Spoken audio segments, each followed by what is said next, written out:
Hello everyone and welcome to the first episode of our developer series on authentication and authorization with the Google Auth API. My name is Mattia Tommasone and I'm a developer relations engineer on the Google Auth API team. Before we even dive in, let's take a step back. Let's take a second to discuss for a minute the difference between authentication and authorization, which are two concepts that are usually discussed as a single one but are slightly different. Now, authentication is determining who you are. It's about your identity, whereas authorization dictates what you can see and do, which is indeed usually based on who you are, though. So, for example, when you log into your Google Ads account, you provide your username and password, your identity, so that Google can verify you are the person logging into your account. This is the authentication process.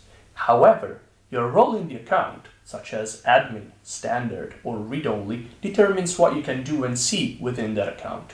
That is the authorization piece. Now, OAuth 2 is an industry standard protocol that Google and many other API providers use to handle authentication and authorization without the need to share private credentials like a password. With OAuth 2, you can retrieve data from a Google account via the API or perform operations on behalf of it. Now, this probably all sounds very high level and theoretical at this point, but I can assure you that by the end of this episode, it will make sense for you how to use OAuth 2 to perform authentication and authorization with the Google Auth API. So let's begin by identifying exactly what authentication credentials you need to ultimately make a request to the Google Auth API, which is actually our end goal here. You will need two pieces of information to accomplish this: a developer token and an access token. A developer token is an account-agnostic credential to connect your application to the Google Ads API. We like to use a driving metaphor here. You can think of it as similar to a driver's license, which grants you permission to drive a car. However, it's not tied to one specific car. A developer token allows you to make API requests, but doesn't authorize you to make requests on behalf of any single account. Similar to how there are different types of driver licenses also, for example, to operate a car or a truck, there are different types of developer tokens as well that dictate how you can use the API. For example, there are different limitations when using a basic versus a standard access developer token. In order to create a developer token, head over to the API Center in a Google Ads Manager account and follow the instructions. I'm going to leave you a link to the guide on how to create a developer token in the video description right below here. Now, if a developer token is like a driver's license, an access token is like a car key. It allows you to access a specific account or a set of accounts. However, access tokens are short-lived. They typically last 1 hour.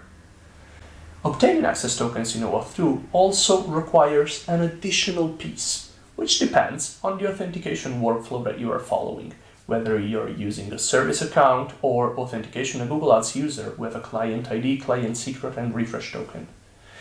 This choice ultimately depends on the nature of your application and of your existing OAuth setup.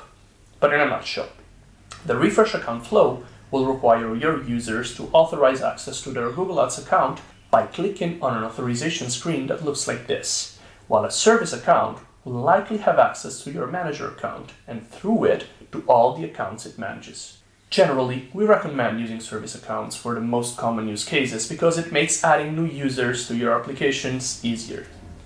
However, we have guides on our dev site for each of these workflows. I'm going to leave you links to all these guides in the usual place, the video description right below. So let's summarize. The steps required to perform a Google Ads API request are these. First, you obtain an access token by using your OAuth 2 credentials, either the service account credentials or the client ID, client secret, and refresh token. Then, you use both the access token and the developer token to authenticate against the Google Ads API. By using both these credentials, the Google Ads API will know which car is passing by, that is, what Google Ads account you are performing your request against, and who is driving it, that is, what developer is managing the application through which the request is coming. Also note that, if you are using one of our officially supported client libraries, obtaining an access token is already handled for you. You just have to specify the service account credentials or the refresh tokens, and the client libraries will automatically retrieve the access tokens as needed. Now, I know this was a lot of information to take in a short amount of time, so if you'd like to take a deeper look at your own pace, I'd recommend checking out the authentication and authorization guides from our developer documentation website. I hope, though, that this episode has been helpful for you in demystifying authentication, authorization, and Auth too. However, keep in mind that this was just the introductory piece. In future episodes, we'll be walking through the Auth process using a variety of different methods and Auth flows so that you can see how this works in action. Make sure to subscribe to the YouTube channel so that you can get the rest of the episodes. As always, we welcome you to reach out with any questions to our Discord server. I'm going to leave you a link to it in the video description right below, along with all the other useful links that I mentioned. Thanks a lot for tuning in, and I'll see you next time.